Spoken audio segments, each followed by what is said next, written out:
2017年起，上百万维吾尔人被中国当局关进集中营，许多海外维吾尔人因此与家人失联。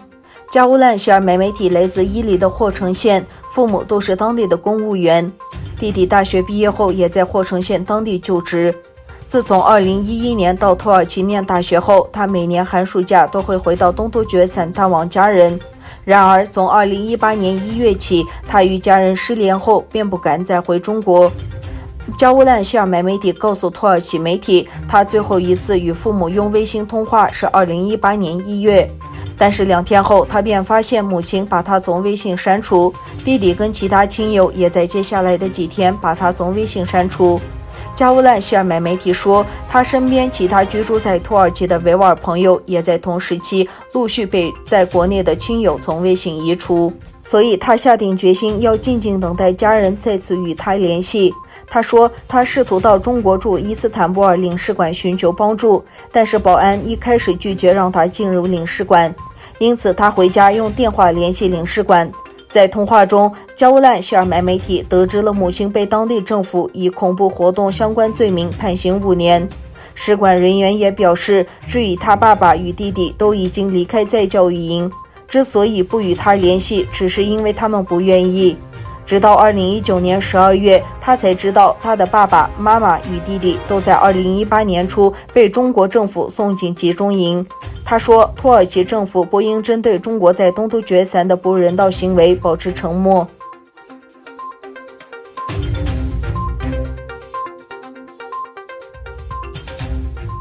人权组织向美国海边边境保护局提交申诉信，要求其针对来自东突厥散的棉花产品发布停止通关令。据英国卫报报道，一群由人权、劳工和投资组织组成的联盟向美国海边边境保护局提交了政府申诉信，督促美国海边边境保护局根据大量管放使用强制劳动的卢山铁证，向全部来自东突厥散地区的棉花产品发布停止通关令。可信报告和规模性媒体报道系统的揭示，全球服饰供应链被中国在东突厥散针对穆斯林民族的强制劳动和人权践踏所污染。破坏包括了针对维吾尔等突厥民族的强制劫狱、暴力、强制劳动和监禁。据报告，去年中国棉花的84%来自东突厥斯坦。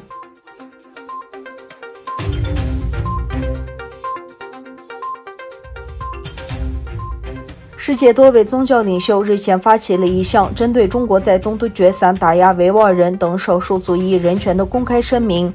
就在上个月，英国犹太人代表委员会主席马勒凡德兹尔致信中国驻英国大使刘晓明，也把东突厥散的人权事件与当年的犹太人大屠杀相比拟。声明还指出，针对维吾尔人的人权破坏，拷问着国际社会是否愿意捍卫每个人的人权。声明强调，就是要直接呼吁公正，对有关罪行进行调查，把相关负责人绳之以法，并重建人的尊严。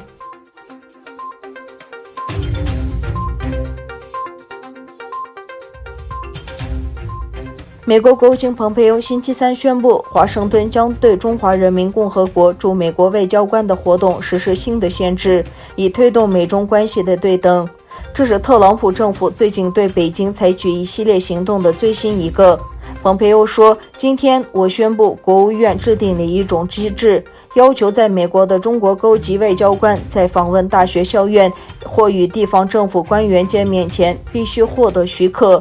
由中国领事馆在我们规定的使团地界之外举办的超过50人参加的文化活动也要得到我们的批准。此外，我们还要采取进一步措施，确保所有 PCR 领事馆的社交媒体账户被恰当地标注为政府账号、中国政府账号。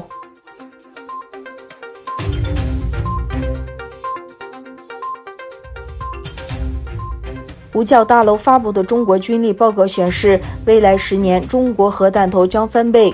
美国国防部周二向国会提交年度中国军事及安全发展报告，估计中国未来10年核弹头数量将从目前的200多枚增加1倍。报告续指，中国已有能力透过弹道飞弹从陆上及海上发射核武，并正在研发从空中发弹道飞弹的能力。这是美国军方首次披露中国核弹头数目。此前，美国科学家联盟估计，中国有约320枚核弹头。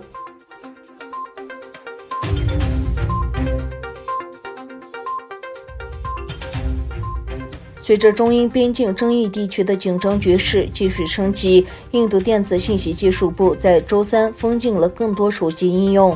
作为对中国的反击，印度政府在庞大的国内市场屏蔽了中国应用，而新措举将使印度人无法轻松访问118款中国应用，包括热门电子游戏《绝地求生》。其他遭禁的知名 APP 还有百度、支付宝、企业微信和微信阅读、名片全能王、图片编辑软件 CutCut、手机淘宝、优酷等。